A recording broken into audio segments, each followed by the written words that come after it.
যে সাধন ভজন করছে ওর অত কিছু জানার দরকার নেই। সে কি করবে? সে জানবে মা আছে না আমি আছি, ভাবনা কি আছে আমার, আমিটা কে? আমি তো মায়ের সন্তান।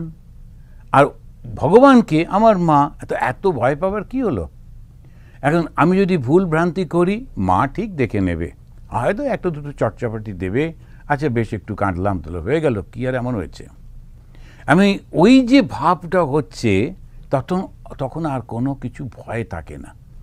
আর যেই ঈশ্বরের সঙ্গে একটা এইরকম সম্পর্ক হয়ে যায়, মা ছেলের সম্পর্ক, তখন তো আর ভয় নেই। যেটা খাচ্ছি, যেটা রান্না করছি সেটাই দিচ্ছি, না এটা রান্না করেছি এটা দেবো কি না। আজকে বৃহস্পতিবারে দেখলাম পাশের বাড়ি সে নুন দেয় না, আমাকে বললো মা তুমি রান্নায় নুন দিয়ে ফেলেছো, একদম দারুণ কমপ্লিকেটেড ব্যাপার করে ফেলে, করে টোরে তারপরে যে আসল যেটা ভগবানকে সত্যি সত্যি ডাক দেখি মন ডাকার মতো, ওটা আর হয় না।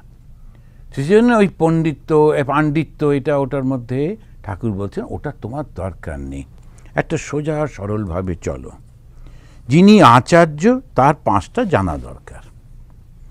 অপরকে বধ করার জন্যে ঢাল তরোয়াল চাই, আপনাকে বধ করার জন্যে ছুঁচ বা নরুন হলেই হলো। এখন আপনাকে বধ মানে আমি যদি মুক্তি পেতে চাই তাহলে কি করতে হবে? একটা বিশ্বাস।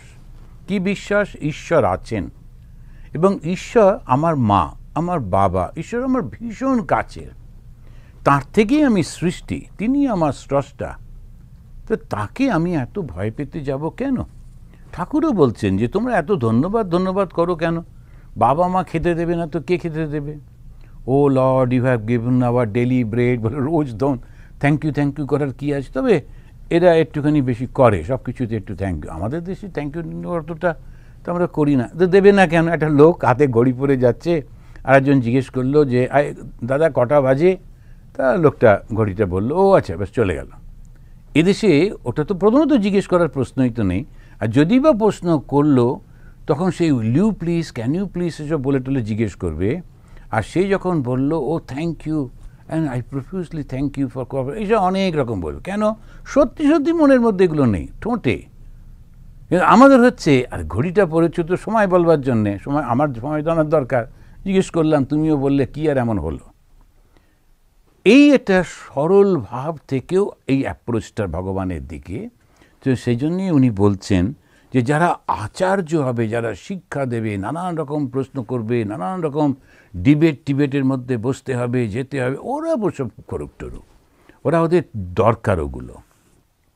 আমার তো ওটা দরকার হচ্ছে না, তা সেই জন্যে আমাকে কেন এত জানতে হবে? খুব পরিষ্কারভাবে তিনি তখন ওটা বলছেন যে এই এক থেকেই তো বহু সৃষ্টি হয়েছে। একটা খুব সুন্দরভাবে একটা জায়গায় বলছেন, একধা বহুধাশ্চৈব দৃশ্যতে জলচন্দ্রবৎ।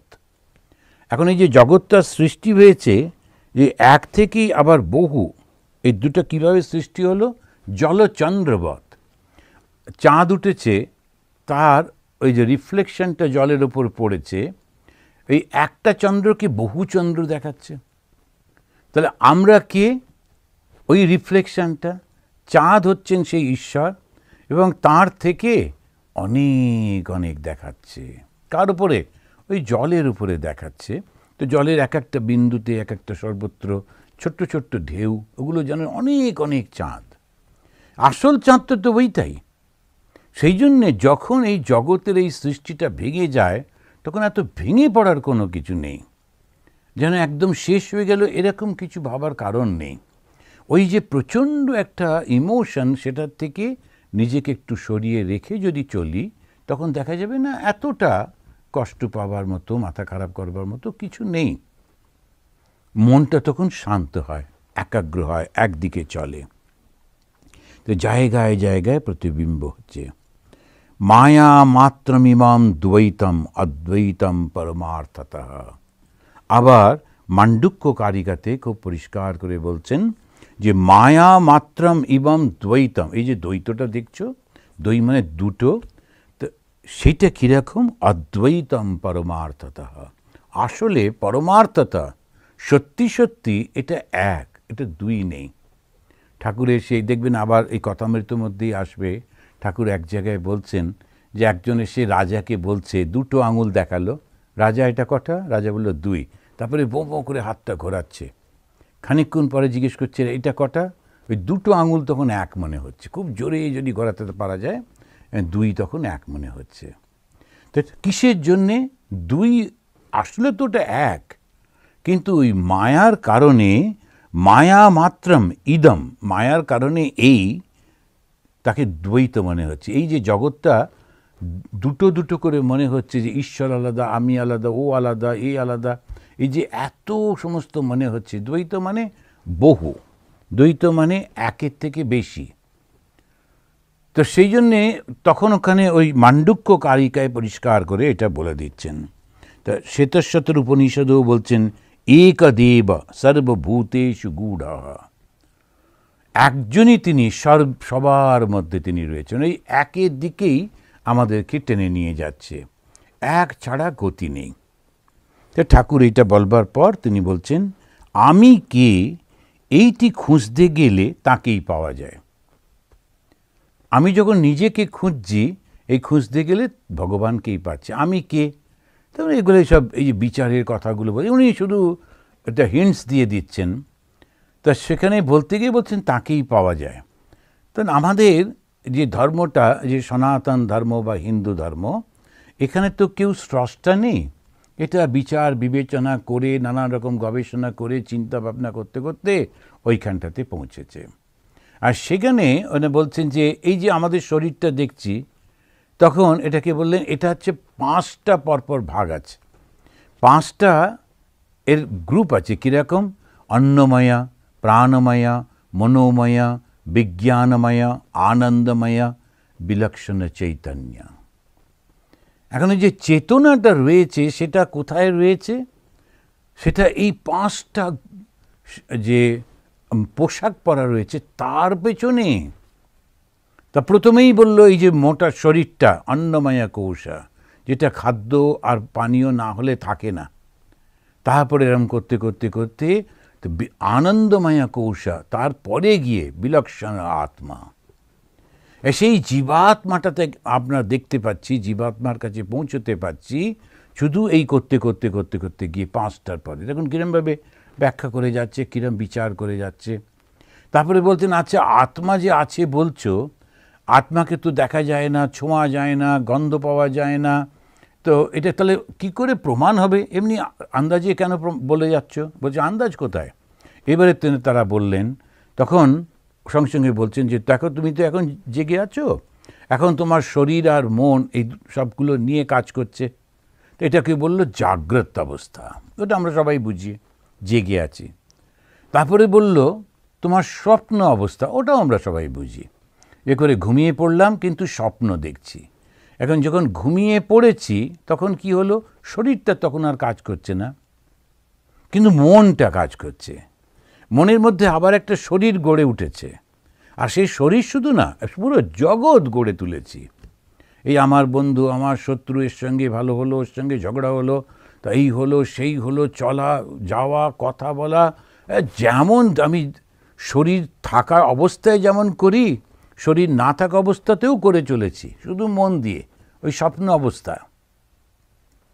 এখন এই স্বপ্ন অবস্থায় যখন এই সমস্তগুলো হচ্ছে, তখন কিন্তু আমি মনে করি না যে স্বপ্ন দেখছি, তখন ওটা আমার কাছে একদম বাস্তব মতো।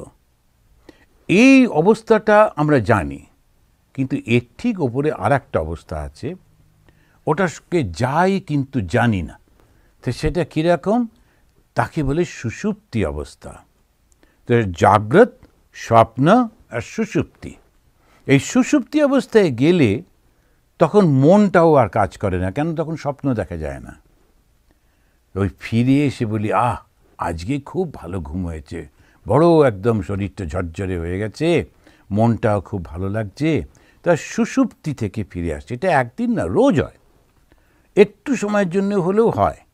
আমরা যখন ওই অবস্থায় যাই তখন এইবারে কথাটা একটু ভালো করে যদি শুনি, শরীরটা থাকছে না, ওটা তো ঘুমাচ্ছিল, মনটাও তখন আর নেই, কেননা আর স্বপ্নও দেখছি না। তাহলে কে ছিল যে ফিরে এসে বলল আজকে স্বপ্নও দেখিনি, খুব ঝরঝরে লাগছে। কে ছিল? কে এসে বলল? ওইটাই হচ্ছে আত্মা। তা বেদান্তবাদীরা ওই তিনটেকে নিয়ে ওরা গবেষণা করে করে বলছেন ওই যে ফিরে এসে বলল ওই হচ্ছে আত্মা। তো অবস্থাত্রয় বিচার, তো তিনটে যে অবস্থা তার উপরে গিয়ে ওই বিচার করছে, অবস্থাত্রয় বিচার। তা এই যে অবস্থাত্রয় বিচার করে ওরা আত্মার কথা বললেন, ঠাকুর বলছেন ওইটা হচ্ছে আমি। তার মানে দেহটা না থাকলেও চলে, মনটা না থাকলেও চলে, কিন্তু ওই যেটা আছি, যেটা না থাকলে কিন্তু আর চলবে না, ওটাই হচ্ছে সে আমাদের চৈতন্য। আমি কে এইটি খুঁজতে গেলে তাকেই পাওয়া যায়, ওই চৈতন্যকে পাওয়া গেল। আমি কি মাংস, না হাড়, না রক্ত, না মজ্জা, না মন, না বুদ্ধি? শেষে বিচারে দেখা যায় আমি তো সব কিছুই নই। নেতি নেতি আত্মাকে ধরবার ছোঁবার জো নেই, তিনি নির্গুণ নিরুপাধি। এখন ওই যে আমরা আত্মাকে দেখলাম, তাকে ধরবার ছোঁবার জো নেই, অত সম্ভব নয়। কেন? নির্গুণ। নির্গুণ মানে তিনটে গুণ নেই, সত্য রজ তম। এই দু একটা শব্দ আমাদের মনে রাখতে হবে। হিন্দু ধর্ম আলোচনা করতে গেলে, হিন্দু ধর্মের যে কোনো শাস্ত্র পড়তে গেলে এই কয়েকগুলো কথা আমাদের জানতে হবে। এটা হচ্ছে গুণ নেই। তা নির্গুণ মানে কি?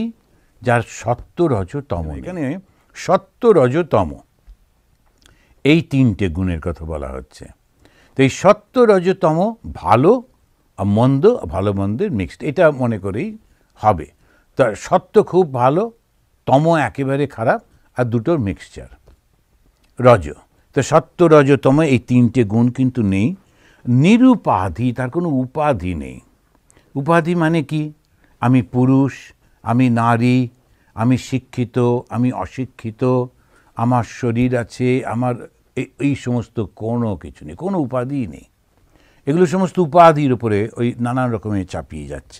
তো এইটাকে তিনি একটুখানি ধারণা দিলেন। আজকে সকালবেলায় যেমন আমরা যোগ বশিষ্ঠ পড়ছিলাম, সেখানে ওই বশিষ্ঠ ঋষি তিনি তাঁর শিষ্য রামকে এই আত্মা সম্পর্কেই বোঝাবার চেষ্টা করছেন।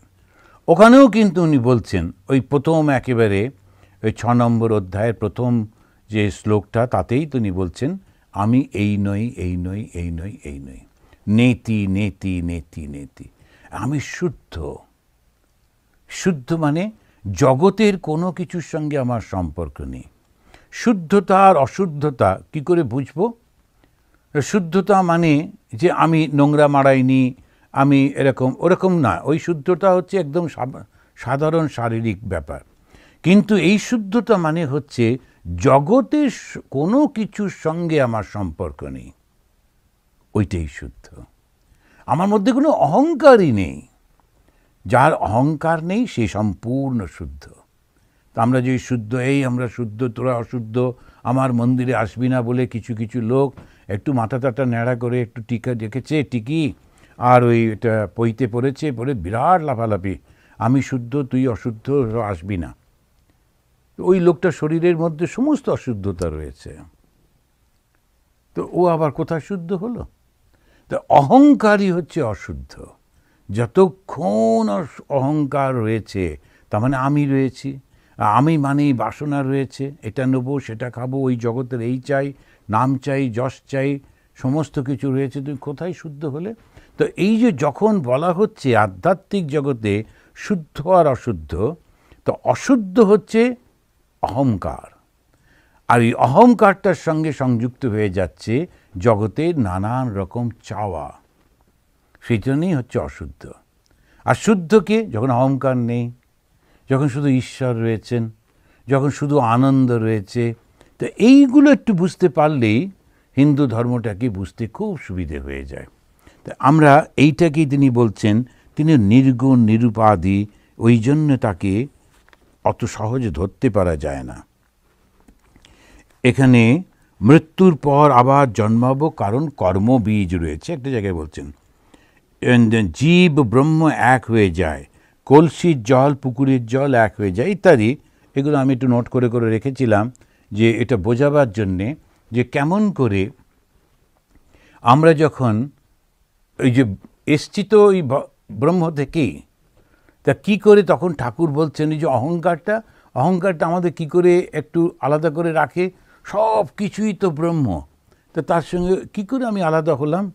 তখন উনি বলছেন এই দেখো নি কলসিটা জলের মধ্যেই ডোবানো রয়েছে, তো কলসির ভেতরে জল রয়েছে, কলসির বাইরে চতুর্দিকে জল, কিন্তু তবু কলসির একটা আকার ওই ভেতরের জল আর বাইরের জলটাকে একটু আলাদা করে রেখেছে, ওইটা অহংকার। অহংকারটার এত সুন্দর উদাহরণ আর কোথাও পাওয়া যাবে না। ওই যে কলসিটার যে আকারটা, ওর ভেতরে জল একই সেই জলই বাইরে রয়েছে, কিন্তু তবু যেন একটা সেপারেট করে রেখে দিয়েছে, ওইটি হচ্ছে অহংকার। তা ওই অহংকারটার জন্য আমরা ঈশ্বর থেকে আলাদা হয়ে যাই। ঈশ্বর লাভ কি করে করব? যেই মুহূর্তে অহংকারটা সরে যাবে, অহংকারটা সরে গেলেই তখন ঈশ্বর লাভ হয়।